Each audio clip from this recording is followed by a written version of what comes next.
আসসালামু আলাইকুম ওয়া রাহমাতুল্লাহি ওয়া বারাকাতুহু।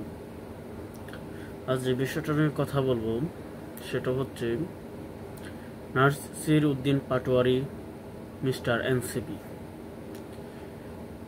এই প্রসঙ্গে যাওয়ার আগে একটা কথা বলে রাখি, আপনারা আমার ভিডিওটা যে ইউটিউব চ্যানেলটিতে দেখতেছেন, আমার ঠিক একই নামে আরেকটি ইউটিউব চ্যানেল ছিল, যেটি 9 আগস্ট গভর্নিং স্টেক খায় আমি ভারতে মুসলিম নির্যাতনের ভিডিও প্রকাশ করার কারণে সেখানে হেডলাইনটা আমি ভারতে উগ্রবাদীদের নিয়ে দিয়েছিলাম, তাই আমার ওই ইউটিউব চ্যানেলটা ছিল সেটা সম্পূর্ণ বাদ হয়ে যায়। এবং আমার ওই ইউটিউব চ্যানেল আমার 5 আগস্টের পর থেকে আমার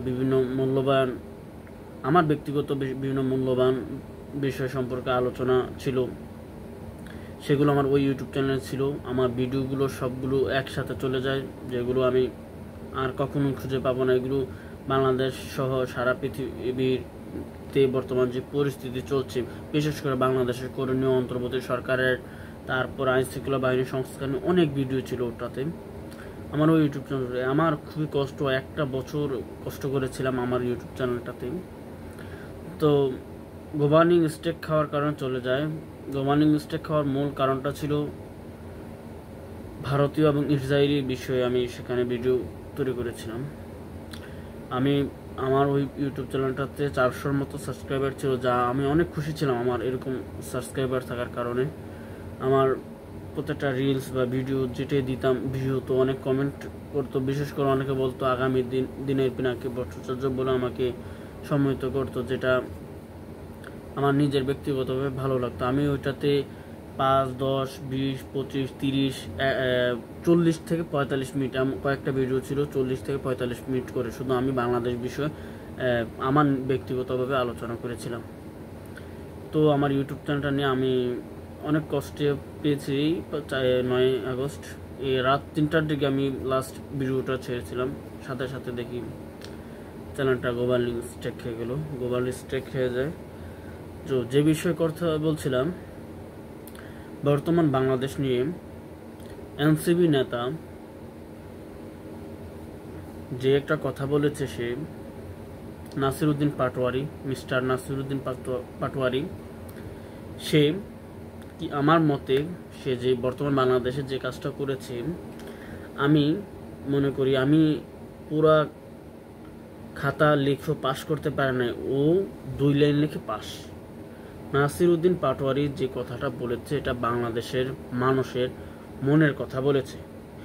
প্রত্যেকটা ছাত্র জনতা, প্রত্যেকটা তাহিদি জনতা এবং সংগ্রামী দেশবাসীর একটাই ইচ্ছা আকাঙ্ক্ষা ছিল, এই অন্তর্বর্তীকালীন সরকার সংস্কার করবে, বিচার করবে এবং ভারতীয় আগ্রাসন আধিপত্যকে চিরতরে নির্মূল করবে, বাংলাদেশের অর্থনীতিকে শক্তিশালী করবে এবং বাংলাদেশের সামরিক বাহিনীকে শক্তিশালী করবে। 5টা ক্ষেত্রে অন্তর্বর্তীকালীন সরকার 5টি ক্ষেত্রে অর্থনৈতিক শক্তিশালী, সংস্কার এবং বিদেশি আগ্রাসন আধিপত্য নির্মূল, বিচার আরেকটা হচ্ছে বিচার এবং 4টাও হয়েছে আমার এখানে, ও সংস্কার করা। এই বিষয়গুলোতে 5টা বিষয়: বিচার, সংস্কার, ভারতীয় আগ্রাসন আধিপত্য নির্মূল, অর্থনীতিকে চাঙ্গা করা এবং সামরিক বাহিনীকে শক্তিশালী করা। এই 5টি ধাপে অন্তর্বর্তীকালীন সরকার মাত্র 1টি ধাপে পাশ করেছে, সেটা হচ্ছে অর্থনীতিকে সচ্ছল করতে পেরেছে। এটার জন্য অন্তর্বর্তীকালীন সরকারের বিশেষ করে প্রধান উপদেষ্টার, তিনি যেহেতু অর্থনীতিবিদ, এই দৃষ্টিতে তিনি ছক্কা মেরেছেন, ভালো করেছে, ধন্যবাদ তার। কিন্তু বাকি উপদেষ্টারা, বিশেষ করে আসিফ নজরুল যিনি আইন উপদেষ্টা, তার কাছে আমাদের আশা এবং আকাঙ্ক্ষা যেটা ছিল সংস্কার এবং বিচার, এই 2টা দিক উনি দেখবেন, এবং তিনি এখানে ব্যর্থ হয়েছেন। আমরা 5ই আগস্টের পর যে জিনিসটা এদেশে চেয়েছিলাম, সংস্কার, বিচার, সেটা পাইনি। এটা না পাওয়াটা আমাদের অনেক কষ্টের একটা বিষয়। কিন্তু এনসিপি নেতা নাসির উদ্দিন পাটোয়ারি যে কথাটা বলেছে, সে এনসিপি দলের হয়ে কথাটা বলেনি, সে সারা বাংলাদেশের ছাত্র জনতার যে মনের কথা সেটা সে বলেছে। নাসিরুদ্দিন পাটোয়ারির এই কথাটি 100-তে 100 হয়েছে। ফেব্রুয়ারিতে নির্বাচন নয়, ফেব্রুয়ারিতে কখনোই নির্বাচন নয়।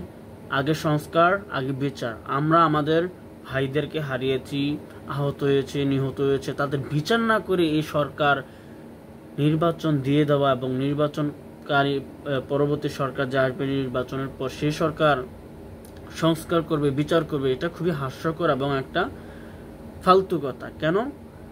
যে সরকার 24-এর গণঅভ্যুত্থানে ছাত্র জনতার রক্তের উপর পাড়া দিয়ে ক্ষমতায় গিয়েছে অন্তর্বর্তীকালীন সরকার, সে সরকার যদি সংস্কারের বিচার না করে আমি অন্য সরকারের কাছে সংস্কার বিচার চাওয়াটা হচ্ছে এমন, হয়তো কথাটা ল্যাঙ্গুয়েজটা খারাপ লাগবে, নিজের বউ থাকিয়া অন্যের বউর পিছনে ঘোরা।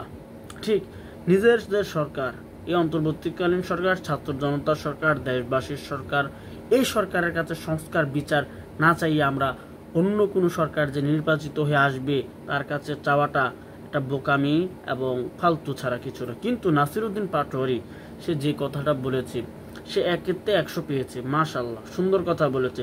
আগে সংস্কার বিচার, তারপরে নির্বাচন। এই কথাটির সাথে যদি নাসিরুদ্দিন পাটোয়ারির কেউ দ্বিমত পোষণ করে, তাকে বুঝতে হবে সে ফ্যাসিস্টের আত্মীয় স্বজন, না হলে সে এই কথা বলতে কখনোই পারতো না। কারণ এই সরকার গণঅভ্যুত্থানের সরকার হওয়া সত্ত্বেও এই সরকারের কাছ থেকে আমাদের জনগণের যে আশা আকাঙ্ক্ষা ছিল সেটা আমরা সম্পূর্ণভাবে পাইনি। এটার অনেক ক্ষেত্রে ব্যর্থ হয়েছি। যেমন সংস্কার তো ছিলই, বিচার তো ছিলই। বিগত 15 বছরে বাংলাদেশে গুম, খুন, হত্যা, নির্যাতন, নিপীড়ন, মানুষের উপর মিথ্যা অপবাদে মানুষকে ফাঁসি দেওয়া, হেফাজতের উপর গণহত্যা করা, তারপর 2013 সালে 5ই হেফাজত গণহত্যা, 2009 সালে 25 ফেব্রুয়ারি পিলখানা গণহত্যা, এই যে এগুলোর মেন বিষয়গুলা, তারপর দেশের টাকা বিদেশে পাচার করে দেবো, এই যে বিষয়গুলো কারা করলো, হাসিনার যে মিথ্যা ভোট করলো, তারপরে এই ভোটে সে ফাঁস হলো কেন, কিভাবে করলো, কারা কারা সহযোগী ছিল তাদেরকে ধরে ধরে শাস্তি দেওয়া, তারপর 24-এর গণঅভ্যুত্থান যারা ছাত্র জনতার উপর হত্যাকাণ্ড চালিয়েছে, যারা ছাত্র জনতার উপর হামলা করেছে তাদেরকে, বিশেষ করে তাদেরকে বিচার করা এবং রাষ্ট্রের জনগণকে আশ্বাস দেওয়া, আইন শৃঙ্খলা সংস্কার এবং বিচার এবং রাষ্ট্রের সামরিক শক্তিকে শক্তিশালী করা এবং অর্থনীতিকে চাঙ্গা করা, সাথে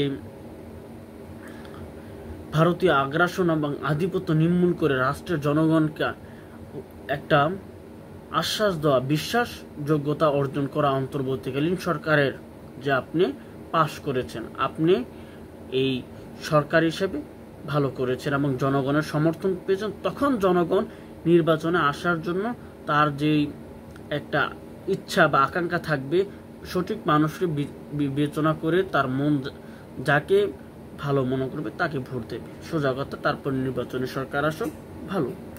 কিন্তু সংস্কার ছাড়া বিচার ছাড়া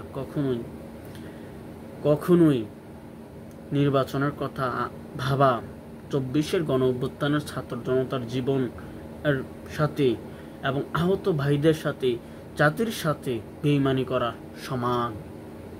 হয়তো আমার এই কথাগুলো বলছি, এই সম্পর্কে আরও অসংখ্য অবতীর্ণ ভিডিও করেছিলাম, বিস্তারিত ছিল, ওগুলা আমার আগের ইউটিউব চ্যানেলে ছিল, ওটা গ্লোবাল স্ট্রাইক খাওয়ার কারণে সব ভিডিও চলে গেছে, তাই আমাকে আবার পুনরায় ভিডিও করতে হবে।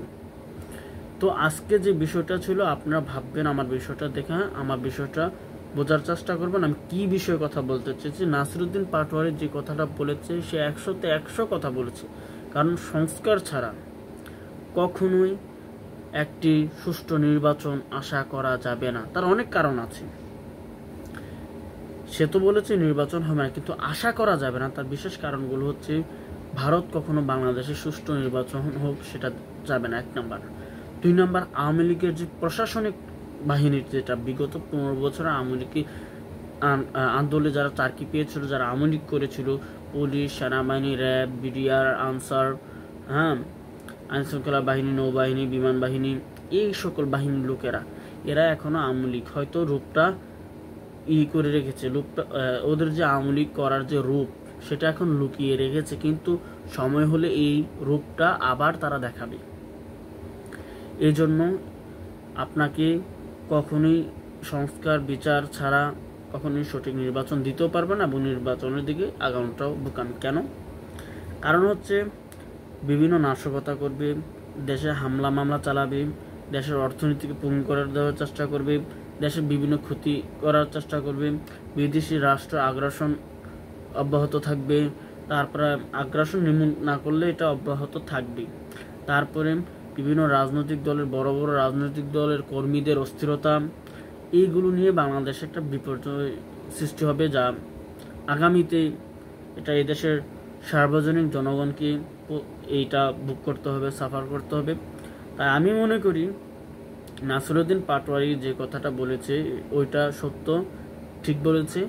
নির্বাচন 9 ফেব্রুয়ারিতে, আগে সংস্কার আগে বিচার, এবং যারা এই সংস্কার এবং বিচার না মানবে, নির্বাচন করবে, তাদের অবস্থা ঠিক ওইরকমই হবে।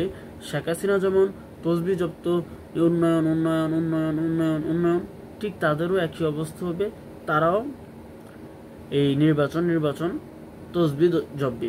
তাই আমি বলতে চাই, নির্বাচন নয়, আগে সংস্কার এবং বিচার করুন, দেশের জনগণকে বিশ্বাসযোগ্যতা সৃষ্টি করুন। এই অন্তর্বর্তীকালীন সরকার এখনও এই রাষ্ট্রের জনগণের 100% তো দূরের কথা, 10% জনসমর্থনের এই যে বিশ্বাস, এটা সরকার করতে পারে নাই।